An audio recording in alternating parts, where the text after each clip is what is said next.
దేవుడు మాట తప్పుతాడా, అన్యాయం చేస్తాడా? నిర్గమకాండం 13వ అధ్యాయం 17-18 వాక్యాలు. నిర్గమకాండం 13వ అధ్యాయం 17-18 వాక్యాలు.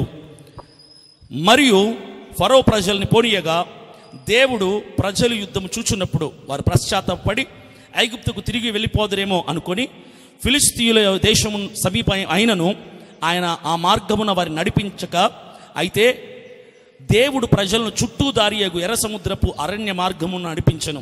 ఇజ్రాయేలీయులు యుద్ధ సన్నద్ధులై ఐగుప్తులో నుండి వచ్చిరి. అయితే దేవుడు మాట తప్పుతాడా, అన్యాయం చేస్తాడా? మీలో చాలామందికి ఉన్నటువంటి సందేహం ఇది. ఏం సందేహం తెలుసా? దేవుడు మాట ఇచ్చాడండి, మాట తప్పేశాడు పాస్టర్ గారు. దేవుడు నాకు న్యాయం చేయలేదండి, అన్యాయం చేశాడండి. కుటుంబ విషయంలో కానీ, ఉద్యోగ విషయంలో కానీ చాలా సందర్భాల్లో ఈ మాట మాట్లాడతారు. దేవుడు మాట తప్పడు, అన్యాయం చేయడు. ఇప్పుడు నేను మీకు ఒక ప్రశ్న అడుగుతా, బైబిల్ నాలెడ్జ్ కొంచెం ఉంటే చాలు, మీరు చెప్పొచ్చు. ఇజ్రాయేలీయులు ఐగుప్తులో ఉన్నప్పుడు దేవుడు వాళ్ళని విడిపించి వాగ్దాన భూమికి నడిపిస్తాను అన్నాడు. వాగ్దాన భూమికి ఐగుప్తు నుంచి ఎన్ని రోజులు నడిపిస్తాను అన్నాడు? చెప్పండి, ఎవరైనా చూద్దాం. 40 days కదా, 40 రోజులు కదా. చెప్పింది 40 రోజులు, మరి నడిపించింది ఎన్ని రోజులు? దేవుడు అబద్ధం చెప్పాడా, అన్యాయం చేశాడా లేదా? చెప్పాలి, పర్లేదు, దేవుడు ఏం ఫీల్ అవ్వడు. 40 daysలో నడిపిస్తా అన్నది ఆయనే, 40 years చేసేది ఆయనే. ఒక్క రోజున ఒక్కో సంవత్సరం కింద చేశాడు. 40 రోజులు అన్న దేవుడు 40 సంవత్సరాలు చేశాడు. ఎందుకు చేశాడంటారు? మాట తప్పాడు కదా దేవుడు. ఇప్పుడు తప్పలేదని ఎందుకంటారు? తప్పాడు కదా. నేనంట, అమ్మా హైదరాబాద్కి తీసుకెళ్తాను రా, ఎంత ప్రయాణం పాస్టర్ గారు అంటే, ఎంతసేపు? ఒక 10-12 గంటలు వెళ్ళిపోవచ్చు. ఉదయం బయలుదేరితే రాత్రి గంట వెళ్ళిపోవచ్చు. అవునా? సర్లేండి పాస్టర్ గారు తీసుకెళ్ళండి అని నా కారు ఒక 5 మంది ఎక్కారనుకోండి, నేను హైదరాబాద్కి తీసుకెళ్ళాలి. ఎంత ప్రయాణం అని చెప్పా? 10 గంటలు 12 గంటలు కదా. అంటే ఉదయం ఎక్కారు 9కి, రాత్రి 9కి దిగేసేయాలి. అయితే నేను హైదరాబాద్కి తిన్నగా విశాఖపట్నం, రాజమండ్రి, విజయవాడ ఈ ప్రాంతాల గుండా వెళ్ళకుండా నేను ఇటు నుంచి కలకట్టకి వెళ్ళిపోయి, అటు నుంచి ముంబైకి వెళ్ళిపోయి, అటు నుంచి చెన్నైకి వెళ్ళిపోయి, అటు నుంచి బెంగళూరుకి వెళ్ళిపోయి, అటు నుంచి హైదరాబాద్కి వచ్చేసరికి 12 రోజులు పట్టింది. నేను మాట తప్పాను లేదా? మోసం చేశాను లేదా? 12 గంటలు అంటేనే కదా మీరు వచ్చారు. ఎన్ని రోజులు చేశాను నేను? 12 రోజులు చేశాను. దేవుడు 40 రోజులు అంటేనే కదా వచ్చారు వాళ్ళు. ఎన్ని రోజులు చేశాడు దేవుడు? మరి తప్పు చేయలేదంటారు, మాట తప్పలేదంటారు. దేవుడిని అలా అంటానికి ఇష్టపడరు మీరు కదా. దేవుడు ఏది చేసినా ఒక కారణం చేత చేస్తాడు. నీ జీవితంలో దేవుడు ఇస్తా అన్నది ఒక రోజులో కావచ్చు, కానీ 1 సంవత్సరమైనా ఇంకా రాకపోవచ్చు. దానికి కారణం ఏంటో చెప్తా. What's the reason behind delay? దేవుడు ఇస్తాను అన్న ఆశీర్వాదం ఆలస్యం అవుతుందంటే దానికి కారణం ఏంటి? ఆ కారణం చెప్తా. మొదటిగా ఇజ్రాయేలీయులు మోషే నాయకత్వంలో ఐగుప్తు నుంచి విడిపించాడు దేవుడు. విడిపించిన తర్వాత 40 రోజులు అన్న ప్రయాణం 40 సంవత్సరాలు చేసేసాడు. అయితే దానికి కారణం ఏంటి అంటే, ఆ ప్రజల్ని 40 రోజుల్లో దేవుడు నడిపించగలడు. ఎక్కడికి? వాగ్దాన భూమికి, కానాన్ దేశానికి, ఇజ్రాయెల్కి నడిపించగలడు. అయితే అక్కడ ఎవరున్నారు తెలుసా? ఆల్రెడీ అక్కడ ఎవరున్నారు తెలుసా? శత్రు దేశాలన్నీ కూడా ఆ దేశాన్ని ఆక్రమించేసాయి. ఇప్పుడు ఇది ఒక ఇల్లు అనుకోండి, నాకు ఎవరన్నా మాట ఇచ్చారు, రే ఆ ఇల్లు నీకు ఇచ్చేస్తా అన్నారు అనుకోండి, హ్యాపీగా ఫీల్ అయిపోతా, తాళం చెవులు నా చేతులు పెడతారేమని. అయితే అతను ఏమంటాడు తెలుసా? ఆ ఇంట్లో ఒక 20 మంది ఉన్నారు, నువ్వు వెళ్ళి వాళ్ళని తరమగొట్టి నీ చేతనైతే స్వాధీనం చేసుకో అన్నాడు అనుకోండి. ఇప్పుడు నాకేం రావాలి? నాకు ధైర్యం కావాలి. రెండోది వాళ్ళతో యుద్ధం చేయటం రావాలి. మూడవది వాళ్ళని వెళ్ళగొట్టగలిగి ఉండాలి. నేను ఒక్కనే, వాళ్ళు 20 మంది. దేవుడు అన్నాడు వాళ్ళని వెళ్ళగొట్టి అప్పుడు ఆ ఇంట్లో ఉండాలి, నీది అవుతుంది అన్నాడు. అయితే ఇజ్రాయేలీయులు ఐగుప్తు నుంచి విడిపించబడిన తర్వాత 40 రోజుల ప్రయాణం 40 సంవత్సరాలు కావడం గల కారణం ఏంటో తెలుసా? దేవుడు అన్నాడు మిమ్మల్ని నడిపిస్తా, కానీ ఒక ప్రాబ్లం ఉంది. అక్కడ ఆ వాగ్దాన భూమిలో, ఆ కానాను దేశంలో ఇరుగు పొరుగు దేశస్తులందరూ వచ్చేసి మకాం వేశారు, స్వాధీనం చేసుకున్నారు. మీరందరూ వెళ్ళాలి, వాళ్ళని తరమగొట్టి మీరు స్వాధీనపరచుకోవాలి. అది దేవుడి ఉద్దేశం. ఇప్పుడు వాళ్ళని వీళ్ళు తరమగొట్టాలి అంటే వాళ్ళందరూ ఎవరు తెలుసా?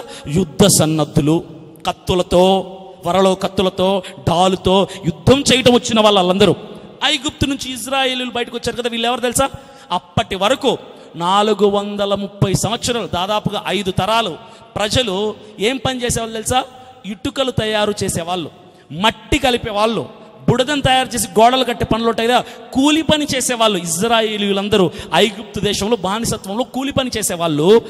దేవుడు ఈ కూలి పని చేసే వాళ్ళని తీసుకెళ్ళి 40 రోజుల్లో చేర్చగలడు. ఒక రూట్ ఉంది. ఆ 40 రోజుల్లో వీళ్ళు వెళ్ళి ఆ ఇజ్రాయెల్కి వెళ్ళిపోతే, కానాన్ దేశానికి వెళ్ళిపోతే, ఇటుకలు పని చేసిన కూలోడు కత్తులు పట్టిన వాళ్ళతో యుద్ధం చేయగలడా? కసా కసా కసా కసా తలకాయ తెగిపోతాయి కదా, తెగిపోతాయి. తప్పించుకొని కూడా చేత కదా వీళ్ళకి.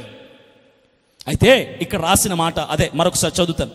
ఫరో ప్రజల్ని పోనీయగా దేవుడు ఈ ప్రజలు యుద్ధము చూచినప్పుడు వారు పశ్చాత్తాపపడి ఐగుప్తునకు తిరిగి వెళ్ళిపోదురేమో అనుకొని, అర్థమైందా? అక్కడికి వెళ్ళిపోయారనుకో 40 డేస్లో అక్కడ యుద్ధం చేయాలి. యుద్ధంలో సుమారుగా ఒక 1000 మంది లేచిపోతారు. లేచిపోయిన తర్వాత వీళ్ళు ఏం ఫీల్ అవుతారు తెలుసా? ఏ మోషే, ఏంటో మీరు చేసిన పని, మాకు యుద్ధం రాదు, దేవుడు చెప్పాడని 40 రోజుల్లో తీసుకొచ్చావు, ఇప్పుడు మేము చచ్చిపోతున్నాం, మేము ఈ దారుణం చూడలేం, మేము చచ్చిపోలేం, మేము వెళ్ళిపోతాం మా ఐగుప్తు దేశానికి. చచ్చిపోవడం కంటే బానిసలుగా బతకడం మేల్, గుడ్డి కంటే మెలమేల్ అంటారు కదా, అలా చచ్చిపోవడం కంటే ఎక్కడో దగ్గర బతికుండా మేలరా బాబు అని మేము వెళ్ళిపోతాం అని పశ్చాత్తాపడతారు. ఎందుకు? అనవసరంగా వచ్చామే ఇక్కడికి, వీళ్ళతో యుద్ధం చేయాలనా, మా వల్ల కాదే అని దిగులు పడి వెళ్ళిపోతారు వెనక్కి. ఎక్కడికి?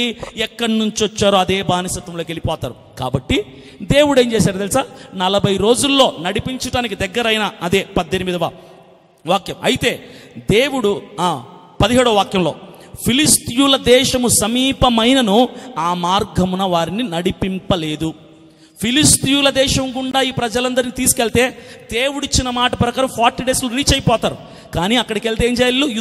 యుద్ధం చేయలేరు, వెనక్కి వెళ్ళిపోతారు. కాబట్టి దేవుడు ఆలోచించామనుకున్నాడు తెలుసా?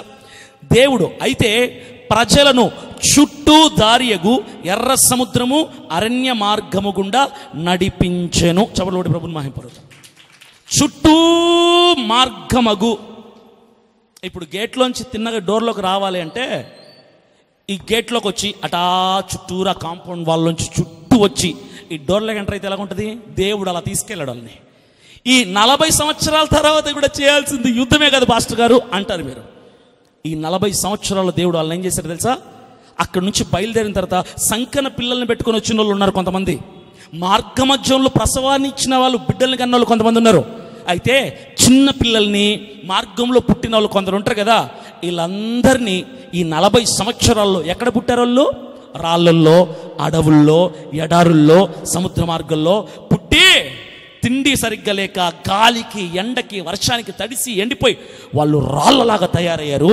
40 సంవత్సరాలు వచ్చేసరికి ఆ మార్గంలో పుట్టిన వాళ్ళు, చిన్న బిడ్డలు బయలుదేరిన వాళ్ళు 40 సంవత్సరాల యవనస్తులు ఎలా తయారయ్యారు తెలుసా? యుద్ధ వీరులుగా తయారయ్యారు. చప్పట్లు కొట్టి ప్రభు నామమున మహిమపడదాం. God has prepared them in 40 years as warriors. సైనికుల వలె దేవుడు తయారు చేశాడు వాళ్ళని.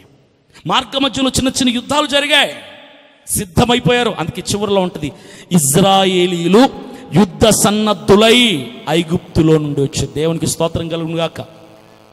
వాగ్దాన భూమికి వెళ్ళేటప్పటికి హోషియాలో ఉంటుంది, యెహోషువలో ఉంటుంది, యెహోషువలో 40,000 మంది యుద్ధ రంగానికి సిద్ధమయ్యారు.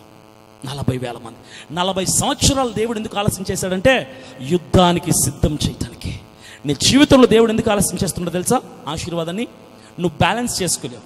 ఇప్పుడు నేను ఎవరినన్నా పిలిచి, ఒక చిన్న పిల్లాన్ని పిలిచి, ఒక 5వ తరగతిని ఒక 500 ఇచ్చాను అనుకో, ఖర్చు పెట్టుకోరా, నాడేం చేస్తాడు? షాప్కి వెళ్ళి అన్నా చాక్లెట్లు వేయండి అన్నా అంటాడు. 500 రూపాయలు ఇచ్చి, అరే దీనికి ఇన్ని చాక్లెట్లు వస్తారంటే, అవునా నాకు 5 చాక్లెట్లు, 5 బిస్కెట్లు, 5 లాలీపాప్లు, 5 కుర్కురే ప్యాకెట్లు, 5 లేస్ ప్యాకెట్లు ఇవ్వంటే, అయినా ఇంత డబ్బు ఉందిరా బాబు అంటే, అవునా సరేలే డబ్బు ఇచ్చేయి అంటాడు. ఎందుకు? వాడి వయసుకి ఆ డబ్బుకి వాడు బ్యాలెన్స్ చేయలేడు దాన్ని. దేవుడు నీకు ఆశీర్వాదం ఇంకా ఎందుకు ఇవ్వట్లేదు? ప్రమోషన్ కానీ, అభివృద్ధిని కానీ, దీవెనను కానీ, ఫలితం కానీ, విడుదల కానీ ఎందుకు ఇవ్వలేదంటే నువ్వు బ్యాలెన్స్ చేసుకోలేవు. దేవుడిస్తే దాని విలువ తెలియచేయటానికి టైం తీసుకుంటున్నాడు దేవుడు. కష్టపెట్టి దాని విలువ నేర్పించి అప్పుడు ఇద్దాంలే అని నేర్పిస్తుంది. God is preparing you for the blessing. దీవెన కొరకు నిన్ను సిద్ధం చేస్తున్నాడు అంతే. ఆలస్యం నీ మేలు కొరకే. అల్టిమేట్గా 40 సంవత్సరాలకి సిద్ధమైన యుద్ధ సన్నద్ధుల ద్వారా గెలిచి ఆ దేశాన్ని స్వాధీనపరుచుకుని ఇజ్రాయేల్లో వీళ్ళందరూ కానాన్ దేశంలో పాలు తేనెలు ప్రవహించి వాగ్దాన భూమిలో అడుగు పెట్టారు. చపలు కొట్టి ప్రభు నామమున మహిమపరుద్దాం.